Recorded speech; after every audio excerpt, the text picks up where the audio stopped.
The element of hydrogen was first identified in 1766, and ever since it has been used for a large variety of things. The fuel cell effect, which consists of combining hydrogen and oxygen gases to produce water and an electric current, was discovered by a Swiss chemist in 1838. But it wasn't until 1889 that someone attempted to build the first fuel cell. Then, 30 years later, in the 1920s, a German engineer was the first person to convert internal combustion engines to use hydrogen mixes. It wasn't until the gas crisis of 1973 when alternative fuels came into demand and hydrogen fuel cells started to be developed for commercial applications. Recently, in 2005, 23 U.S. states reported having a hydrogen initiative in place. If the federal government could follow suit, hydrogen could easily become the main alternative fuel source to free us from the clutches of oil. This brings me to the main claim, which is the federal government should change their use of subsidies for alternative fuels and focus the majority of their effort on supporting the development of hydrogen power. Our plan of action for the federal government is for the federal government to move parts of the subsidies supporting other alternative fuels such as ethanol, solar, and wind to help support development of hydrogen. We plan to introduce hydrogen fueling stations into existing gas stations and slowly fading out the gasoline pumps over the next few decades. This way we do not have to build entirely new structures for the hydrogen stations. Our supporting points include that gasoline is becoming much more scarce and we need to find a new fuel source. The technology is much safer than most people believe. There have already been implementations on small levels, and that will solve many of our country's growing problems.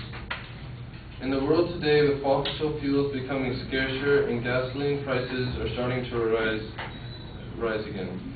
We've started to find the bottoms of our oil reserves and now have to spend more money to make the small bits we have useful, and are pushing to find new reserves in environmental preserves. According to Bullnet, an alternative fuel research group, we spend $5 billion a month on imported oil. A small fraction of that amount could fully commercialize fuel cells within the next 5 years and create tens of thousands of jobs. This change does not need to be right away, but it does need to start happening soon. That is why there would be a hybrid vehicle of gasoline and hydrogen. This would give time to perfect the hydrogen technology while keeping the cost down and slowly fading out the use of gasoline. Some people believe that the storage of hydrogen in small places such as cars and in general would be dangerous and could cause major problems in cases of car crashes. According to studies performed by Ford Motor Company and the U.S. Department of Energy, the technologies we have for storing hydrogen are actually much safer than those for storing gasoline. According to studies done by Addison Bain, a retired NASA safety expert, each tank design must be qualified to withstand 2.25 times the normal operating pressure. Also, each design of tanks is also subjected to gunfire and must not explode, but leak only through the bullet hole. Many people believe that nothing has been done in the advance of hydrogen, the hydrogen vehicle system, and is still a long, expensive way off. In fact, there have been many advances and implications of the technology. In 2004, Governor Schwarzenegger spearheaded a project called the Hydrogen Highway.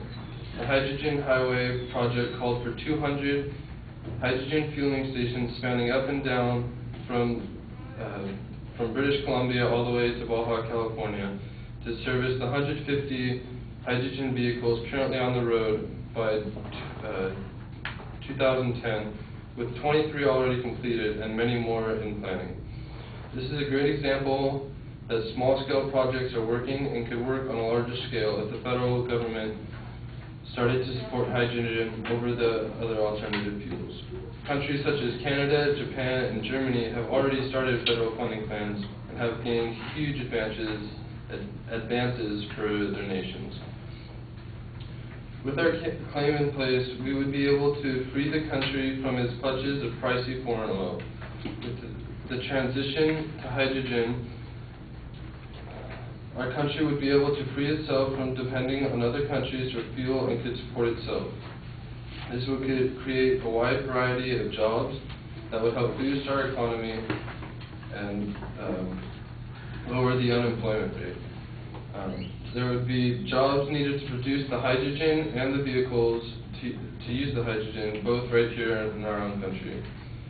Again, our plan is to have the government move subsidies from other alternative fuels to the aid of developing hydrogen. We would slowly start to add more hydrogen fueling stations to existing gas stations and eventually get rid of gasoline altogether. Our cars would follow the same pattern, changing from purely gasoline operated to a gasoline-hydrogen hybrid and eventually to purely hydrogen.